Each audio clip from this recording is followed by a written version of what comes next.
ਪੂਜਨਿਕ ਗੁਰੂ ਸੰਤ doctor Gurmeet Ram Rahim Singh ji Insan ਵੱਲੋਂ ਚੰਗੀਆਂ ਸਿਹਤ ਸਹੂਲਤਾਂ ਦੇਣ ਦੇ ਮਕਸਦ ਨੂੰ ਲੈ ਕੇ ਸਥਾਪਿਤ ਕੀਤਾ ਗਿਆ ਸ਼ਾਹ ਸਤਨਾਮ ਜੀ ਮਲਟੀ ਸਪੈਸ਼ਲਿਟੀ ਹਸਪਤਾਲ ਕੋਰੋਨਾ ਕਾਲ ਵਿੱਚ ਸੰਕਰਮਿਤ ਮਰੀਜ਼ਾਂ ਲਈ ਵਰਦਾਨ ਸਾਬਿਤ ਹੋਇਆ। ਹਸਪਤਾਲ ਵਿੱਚ ਮਰੀਜ਼ਾਂ ਨੂੰ ਨਾ ਕੇਵਲ ਚੰਗਾ ਇਲਾਜ ਮਿਲਿਆ ਬਲਕਿ ਸੈਂਕੜੇ ਲੋਕਾਂ ਦੀ ਜਾਨ ਵੀ ਹਸਪਤਾਲ ਪ੍ਰਸ਼ਾਸਨ ਵੱਲੋਂ ਬਚਾਈ ਗਈ। कोरोना काल दौरान जिथे निजी अस्पताल के नाम ते मोटी रकम वसूली जा रही सी, उत्थे ही शाह सतनाम जी स्पैशलिटी अस्पताल के सेहत विभाग वालों बनाए गए Covid centre which corona positive मरीजों का निशुल्क इलाज भी किया गया। उत्थे ही मरीज निजी स्तर ते जो अपने इलाज करवाउण दे काबिल सन उन्हां नूं भी सरकार वालों निर्धारित रेट ते ही चंगीਆਂ सेहत सहूलतां उपलब्ध करवाईयां गईयां। अज असीं इस रिपोर्ट विच चर्चा करांगे कि शाह सतनाम जी स्पैशलिटी अस्पताल ने पूरे कोरोना काल दौरान किस तरीके नाल अपनियां सेवावां दित्तियां। नामुराद कोरोना महामारी ने साल 2020 विच जद भारत देश विच प्रवेश कीता सी, उस नाजुक दौर विच खासकर डेरा सच्चा सौदा की जेकर गल करिए तो जिहड़ा स्वास्थ्य केंद्र मेरे पिछे तुसीं देख रहे हो शाह सतनाम जी स्पैशलिटी अस्पताल ने किवें अपनियां सेवावां मरीज़ां नूं दित्तियां सी, खासकर किहड़े मरीज़ां दा इत्थे इलाज कीता जांदा है ते की सुविधावां मरीज़ां नूं दित्तियां जांदियां सी। इस रिपोर्ट विच असीं जाणांगे ते गल करांगे पूरे एक साल दे अंदर यानी कि 25 मार्च तो लैके साल 2021 तक जिहड़ा है एक साल दे अंदर डेरा ने खासकर स्वास्थ्य जिहड़ी सुविधावां केंद्र है जिहड़ियां शाह सतनाम जी स्पैशलिटी अस्पताल ने की मरीज़ां नूं सेवावां दित्तियां इस रिपोर्ट विच असीं चानण पावांगे ते गल करांगे इत्थों दे जिहड़े CMO है डॉक्टर गौरव अग्रवाल इंसा नाल ते जाणांगे पूरे एक साल दे अंदर इत्थे लोगों को की सुविधा कोरोना महामारी तो बचने लिए दित्तियां गईयां सी। साल 2020 में जब कोरोना चरम पर था, लेकिन अब 2021 है, अब के हालात भी जो कर है कोरोना को लेकर है भयानक होते जा रहे हैं।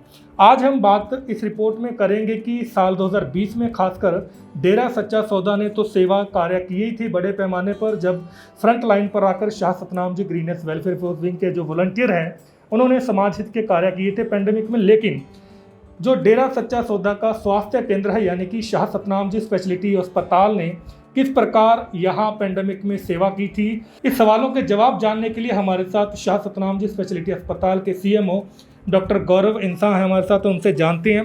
डॉक्टर साहब स्वागत है सबसे पहले आपका सच कहूँ। हाँ जी, धन सतगुरु विरासत जी। डॉक्टर साहब पहला सवाल मेरा यही रहेगा, जब चरम पर था कोरोना, हालांकि अभी वैसी भयानक स्थिति बन रही है, लेकिन साल 2020 में जब पूरी तरह से लॉकडाउन था देश में, खासकर सिरसा में स्थित है स्वास्थ्य केंद्र डेरा सच्चा सौदा का, तो कैसे सुविधाएं आपने लोगों को मुहैया करवाई थी? मैं बताना चाहूँगा कि एक तो जो हमारी संस्था है डेरा सच्चा सौदा, ये हमेशा इंसानियत के मार्ग पर ही चलती रही है और उसी के चलते ये जो अस्पताल है डेरे का शाह सतनाम जी स्पेशलिटी हॉस्पिटल, इसमें भी खासकर हमारी कोशिश ये रही है कि जितने भी ज़रूरतमंद मरीज हैं एक इसकी सबकी सेवा भावना से ही सेवा की जाए, कोई पैसे कमाने का वैसा नहीं रहा।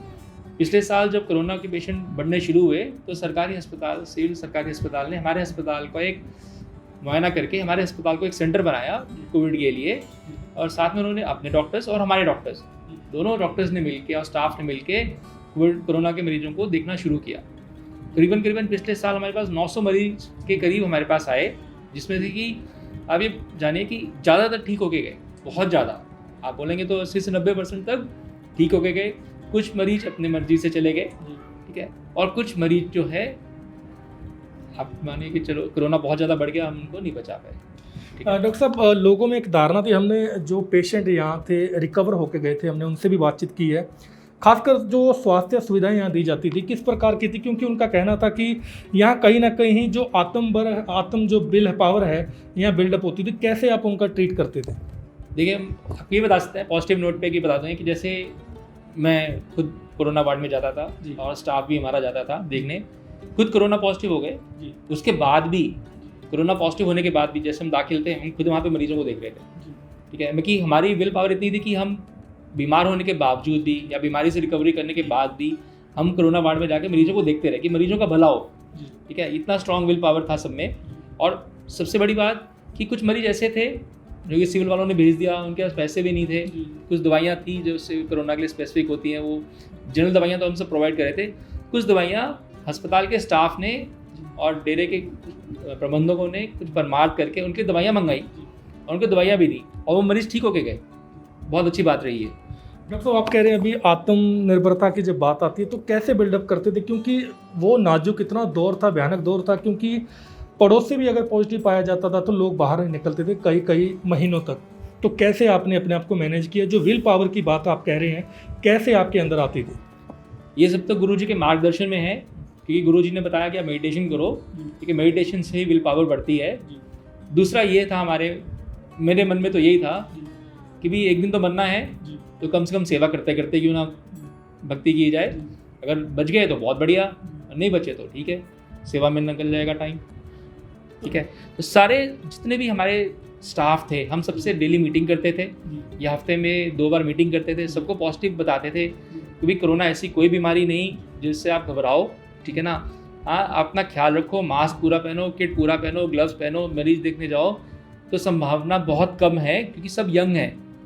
ये ज़्यादातर बीमारी उसमें असर करती है, सीरियस हो जाती है, जो उनको शुगर की बीमारी हो या हार्ट की बीमारी हो या ब्लड प्रेशर हो या जिनकी उम्र ज़्यादा हो। तो वैसे लोगों को हमने कोरोना वार्ड में लगाया ही नहीं था अपने स्टाफ में ड्यूटी पे। डॉक्टर साहब, एक और हमने रियलिटी चेक की थी, उन दिनों में हमने भी रिपोर्टिंग की थी, खासकर जो सिविल अस्पताल में हैं और जो जिला प्रशासन ने जो केंद्रित अस्पताल किए थे, उन अस्पतालों में से मरीजों का रुख जो है आपके संस्थान की ओर ज़्यादा रहता था। ऐसा क्यों रहता था? क्या स्वास्थ्य सुविधाएं आप ज़्यादा देते थे या उनको मोटिवेट इस तरीके से करते थे कि उनका रुझान है आपके अस्पताल में बढ़ता था? हमारे अस्पताल में दिन में 3 बार तो डॉक्टर्स का राउंड होता था, ठीक है, नर्सिस का राउंड अलग होता था, और जो कंसल्टेंट उनका राउंड 2 बार होता था। तो हमारे यहाँ पे तो मरीजों को बार बार दिखाया जाता था, ठीक है ना। ब्लड प्रेशर, शुगर चेक, वो सब बहुत ज़्यादा होता था। क्योंकि इसलिए भी दूसरा चीज़ मैं ये भी बोलूँगा कि जो खर्चे की जहाँ तक बात है, ठीक है, जो हमारा खर्चा भी बाकी प्राइवेट अस्पतालों से कम था, कि हमने ऐसा नहीं था कि पैसा कमाना है। मानो कि जिस जनरल वार्ड में जो पेशेंट दाखिल होते थे, जो सिविल से है वो ठीक है, जो वैसे होते थे उनसे 2,500 रुपये लेते थे दिन का, जो कि बाहर 10,000 रुपये था। जो प्राइवेट रूम है उसमें जो शेयरिंग कमरा था उसका 6,000 था, जब कोई सिंगल रूम भी लेता था तो उसका 8,000 रुपया था, क्योंकि शहर से पैसा भी कम था। पेशेंट का जो है चेक भी बार बार होता था, डॉक्टर चेक बार बार देखते थे डॉक्टर्स, तो इसलिए मरीज की कोई भी छोटी कोई दिक्कत होती है जल्दी मालूम चल जाती थी, और उसमें रिकवरी इसलिए हमारी ज़्यादा रही है मरीजों की। डॉक्टर साहब, अब जो है सरकार ने जो है वैक्सीनेशन का ट्रायल बड़े पैमाने पर चलाया है, अस्पताल प्रशासन ने भी आपके ने वैक्सीनेशन को डे 1 से कर रहा है। लोगों को कैसे अवेयर कर रहे हैं, खासकर जो यहाँ आसपास के जो ग्रामीण इलाकों के लोग हैं, वैक्सीनेशन यहाँ करवाने अब भी आ रहे हैं? हाँ जी, वैक्सीनेशन का जो ड्राइव है बहुत ज़ोरों शोरों पे चल रहा है, ठीक है ना। काफ़ी लोग अब तक वैक्सीन लगवा चुके हैं। सबसे बड़ी बात कि जैसे पूज्य गुरुजी हैं हमारे, उनकी जो मदर हैं वो भी वैक्सीन लगवा के गई यहाँ से। उसका जो है हमने तो यही देखा कि जितने भी अपने फॉलोअर्स हैं सबको हमने बताया, सर्च कहूँ वालों ने भी अखबार में लगाया कि माता जी ने लगाया। उसके बाद से हमारे पास काफ़ी ज़्यादा लोग वैक्सीन लगवाने आ रहे हैं। बाकी दूसरा ये कि जो भी हमारे प्रबंधक हैं डेरे के, हमने उनको भी इन्फॉर्मेशन दी है कि भी जितने भी अब 45 ईयर्स के ऊपर हैं सब वैक्सीन लगवाने आए, और जितने भी गांव में अपने फॉलोअर्स हैं या बंगीदास हैं या जो भी जिम्मेवार हैं 45 मेंबर कोई भी, उनको इन्फॉर्म करें कि भाई आके वैक्सीन लगवाएं, चाहे हमारे अस्पताल में लगवाएं चाहे सरकारी में जाके लगवाएं, पर लगवाएं ज़रूर, क्योंकि इसका फ़ायदा है। अब जैसे कोरोना दोबारा से बढ़ रहा है तो हम तो यही बोलेंगे कि वैक्सीन जरूर लगवाएं, क्योंकि वैक्सीन से हम ये नहीं बोलते कि भाई कोरोना नहीं होगा, पर हम ये बोलते हैं कि कोरोना खतरनाक नहीं होगा, वो सबसे ज़्यादा ज़रूरी है। डॉक्टर साहब, जिस प्रकार आपसे स्वास्थ्य सुविधाएं आपने उस दौर नाजुक दौर में दी, वही नाजुक दौर भगवान ना करे आए, लेकिन क्या आपका स्वास्थ्य प्रबंधन पहले की तरह ही तैयार रहेगा और वैक्सीनेशन को लेकर और भी तेज़ी से ड्राइव यहाँ चलाई जाएगी? वैक्सीनेशन की ड्राइव हमारे यहाँ पे बहुत तेज़ी से चल रही है, डेली वैक्सीनेशन हो रही है हमारे यहाँ पे।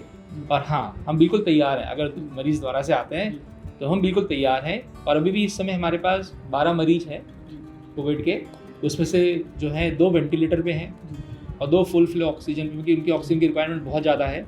तो अभी भी हमारे पास मरीज हैं, पूरी जो है सुविधा अभी भी पूरी उनको दी जा रही है अच्छे से। डॉक्टर साहब, आखिरी सवाल आपसे फिर विदा लेंगे, क्योंकि पैंडेमिक दोबारा फिर अपने खतरनाक पड़ाव पर आ गई है और लोगों को संदेश के माध्यम, हमारे चैनल के माध्यम से कैसे जागरूक करेंगे, क्योंकि फ़िलहाल मास्क लोग अभी भी अवेयर नहीं हैं, रोज़मर्रा की ज़िंदगी में वो उन्होंने अवॉइड कर दिया है। ये तमाम तरीके के एक छोटा संदेश आप उनको संक्षेप में क्या कहेंगे? मैं बोलूँगा कि कोरोना को बिल्कुल हल्के में ना लें। कोरोना इसमें फिर से खतरनाक दौर में आ रहा है। मास्क जरूर पहने, सोशल डिस्टेंसिंग मेंटेन रखें, और जो है किसी को भी खांसी जुकाम बुखार हो तो सरकारी अस्पताल में जाके ज़रूर दिखाएं, अपना कोरोना का टेस्ट कराएं, और अगर आपका टेस्ट पॉजिटिव आता है तो अपने परिवारजनों का भी टेस्ट जरूर कराएं। अगर टेस्ट नेगेटिव आता है तो भी एक प्रिकॉशन के तौर पे अपने घर में 4-5 दिन तक रहें, ठीक है ना, अगर आपको खांसी जुकाम बुखार है तो। और काढ़ा जरूर लें, चाहे आयुष वाला काढ़ा आता है, चाहे इम्यून बूस्ट काढ़ा जो हमारे गुरुजी का बताया हुआ है, वो काढ़ा जरूर लें। एक सर, जो लोग पॉजिटिव पाने के बाद अपना आत्मबल है बिल्कुल ही कमज़ोर कर लेते हैं, उनको बिल्डअप करने के लिए आप क्या कहेंगे? उनको बिल्डअप करने के लिए कि कोई ऐसी खतरनाक बीमारी है, पर उनके लिए जो अपना ख्याल नहीं रखते, अगर अपना ख्याल रखें, ठीक है, आपको कोरोना हो गया, सैचुरेशन चेक करते रहें, इम्यून बूस्ट का काढ़ा लें। अगर शुगर की बीमारी है तो शुगर की बीमारी बिल्कुल कंट्रोल में रखें, ब्लड प्रेशर है, हार्ट की बीमारी है, वो सब बीमारियाँ कंट्रोल में रखें तो खतरा बहुत कम है। वैक्सीन लगवाएं तो भी खतरा कम है, तो अगर आप इन सब चीज़ों का ख्याल नहीं रखेंगे तो भी खतरा ज़्यादा है। तो ये थे हमारे साथ शाह सतनाम जी स्पेशलिटी अस्पताल के सीएम और डॉक्टर गौरव अग्रवाल इंसान। इन्होंने साफ तौर पर बताया कि जिस प्रकार साल 2020 में जब कोरोना चरम सीमा पर था तो यहाँ के स्वास्थ्य प्रबंधन ने जो है इंसानियत के नाते अपना जो फर्ज है अदा किया था। हालांकि इन्होंने बताया कि यहाँ के स्वास्थ्य कर्मी थे जो खुद डॉक्टर गौरव हैं वो भी पॉजिटिव पाए गए थे, लेकिन उसके बावजूद भी इन्होंने आत्मबल जो है अपना गिरने नहीं दिया। साफ तौर पर इनका यही कहना था कि पूजनीय गुरु डॉक्टर गुरमीत राम रहीम जी इंसान की बदौलत ही इनके जो इंसानियत का जज्बा भरा था, और इसी के बदौलत ये समाज की और कोरोना महामारी में मरीजों की जो है सेवा निरंतर कर रहे हैं। देश विदेश की तमाम खबरों से जुड़े रहने के लिए सब्सक्राइब करें सच कहूं और बेल आइकन प्रेस करके पाएं हर लेटेस्ट अपडेट सबसे पहले।